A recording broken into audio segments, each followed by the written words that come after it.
Əl-Hədid surəsi 29 ayədir. Rəhman və rəhim olan Allahın adı ilə, göylərdə və yerdə nə varsa, hamısı Allahı təqdis edib şəninə təriflər deməkdədir. O, yenilməz qüvvət sahibi, hikmət sahibidir. Göylərin və yerin hökmü onun əlindədir. Dirildən də, öldürən də odur. O, hər şeyə qadirdir. Əvvəl də, axır da, zahir də, batin də odur. O, hər şeyi biləndir. Göyləri və yeri 6 gündə xəlq edən, sonra ərşi yaradıb hökmü altına alan odur. O, yerə girəni də, yerdən çıxanı da, göydən enəni də, göyə qalxanı da bilir. Siz harda olsanız, o sizinlədir. Allah sizin nə etdiklərinizi görəndir. Göylərin və yerin hökmü onun əlindədir. Bütün işlər ancaq Allaha tərəf qaytarılacaqdır. Gecəni gündüzə, gündüzü də gecəyə qatan odur. O, ürəklərdə olanları biləndir. Allaha və Peyğəmbərinə iman gətirin. Sizi varis etdiyi maldan xərcləyin. Sizdən iman gətirib mal dövlətini Allah yolunda sərf edənləri böyük bir mükafat gözləyir. Peyğəmbər sizi Rəbbinizə iman gətirməyə çağırdığı halda, sizə nə olub ki, Allaha iman gətirmirsiniz? Hələ bundan da əvvəl sizdən əhd almışdı. Əgər iman gətirəcəksinizsə, elə indidən gətirin.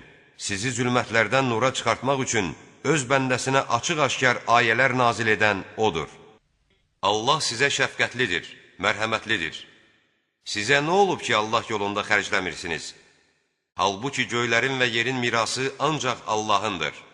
Sizlərdən fəthdən əvvəl sərf edənlər və vuruşanlar başqaları ilə eyni deyillər. Onlar fəthdən sonra sərf edib döyüşənlərdən dərəcə itibarilə daha üstündülər. Bununla belə, Allah onların hamısına ən gözəl mükafat vəd buyurmuşdur. Allah sizin nə etdiklərinizdən xəbərdardır. Kimdir o kəs ki, Allah yolunda könül xoşluğu ilə borc versin, o da onun əvəzini qat-qat artırsın, onu həm də çox qiymətli bir mükafat gözləyir. O gün mömin kişilərin və qadınların əməllərinin nurunun onların önlərindən və sağ tərəflərindən axıb şölə saçdığını görəcəksən. Onlara deyəcəklər, bugün sizin müjdəniz ağacları altından çaylar axan cənnətlərdir. Siz orada əbədi qalacaqsınız. Bu böyük qurtuluşdur. O gün münafiq kişi və qadınlar iman gətirənlərə, bizi biraz gözləyin ki, nurunuzdan bir qədər işıq alaq deyəcəklər. Onlara belə cavab veriləcəkdir. Geriyə dönüb işıq axtarın. Nəhayət onların arasına, qapısının içəri tərəfində mərhəmət və bayır tərəfində əzab olan bir sədd çəkiləcəkdir. Münafiqlər möminləri səsləyib deyəcəklər, məyər biz sizinlə birlikdə deyildikmi? Möminlər belə cavab verəcəklər. Bəli, lakin siz özünüzü fitnəyə saldınız. Siz fürsət gözləyirdiniz və şəkk edirdiniz. Allahın əmri gəlib çatana dək sizi xam xəyallar aldatdı. Sizi Allah barəsində o tovlayan şeytan tovladı. Bugün artıq nə sizdən, nə də kafirlərdən heç bir fidyə qəbul olunmaz. Məskəniniz cəhənnəmdir. Sizə yaraşan odur. Ora necə də pis sığınacaqdır.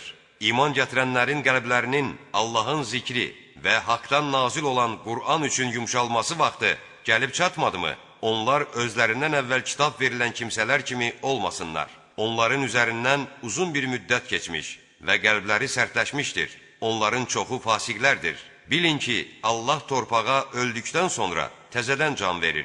Biz ayələri sizə belə müfəssəl izah etdik ki, bəlkə ağlınız başınıza gəlsin. Şübhəsiz ki, sədəqə verən kişi və qadınlar, Allah yolunda gözəl borc verənlər üçün əməllərinin savabı qat-qat artırılacaqdır.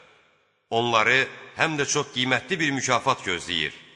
Allaha və Peyğəmbərinə iman gətirənlər, məhz onlar öz Rəbbi dərgahında olan siddiqlər və şəhidlərdir. Onların öz mükafatları və öz nurları vardır. Kafir olub ayələrimizi yalan sayanlara gəldikdə isə, onlar cəhənnəmlikdilər. Bilin ki, dünya həyatı oyun-oyuncaq, bərbəzək, bir-birinizin qarşısında öyünmək və mal dövləti, oğul uşağı çoxaltmaqdan ibarətdir. Bu elə bir yağışa bənzəyir ki, onun yetişdirdiyi bitki əkinçilərin xoşuna gələr. Sonra o quruyar və sən onun saralıb solduğunu, daha sonra çör-çöpə döndüyünü görərsən. Ahirətdə şiddətli əzab və Allahdan bağışlanma və razılıq gözləyir. Dünya həyatı aldanışdan başqa bir şey deyildir. Rəbbiniz tərəfindən bağışlanmağa və genişliyi yerlə göyün genişliyi qədər olan Allaha və onun peyğəmbərlərinə iman gətirənlərdən ötürü hazırlanmış cənnətə nail olmaq üçün bir-birinizi ötüb keçməyə çalışın. Bu, Allahın dilədiyi kimsəyə əta etdiyi lütfdür. Allah çox böyük lütf sahibidir.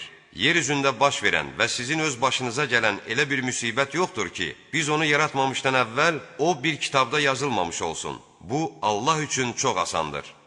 Bu, sizin əlinizdən çıxana kədərlənməməyiniz və sizə də verilənə sevinib qürrələnməməyiniz üçündür. Allah özünü bəyənən, fəxr edən heç bir kəsi sevməz. O kəslər ki, həm özləri xəsislik edər, həm də xalqa xəsis olmağı əmr edərlər.